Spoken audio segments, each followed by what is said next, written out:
Hi guys, welcome to Richard Cabile YouTube channel, and to this video, I will teach you how to change this top style into home screen only in your itel S15 mobile phone. And okay guys, but before we start, kindly subscribe to my YouTube channel by pressing the subscribe button and the bell to notify you if I have new videos. Okay guys, let's start. So okay guys, all you have to do is press and hold on the screen in your itel S15 mobile phone to see the home settings below. Okay, you'll have to do is click home settings.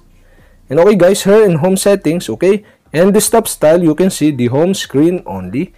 And on the right side, you can see the circle button. And okay guys, you'll have to do to select the home screen only is click the circle button on the right side.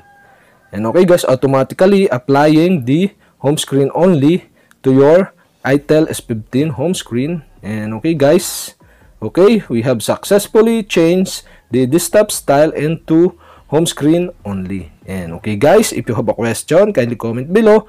And don't forget to hit the subscribe button and the bell to notify you if I have new videos. Okay guys, thank you for watching.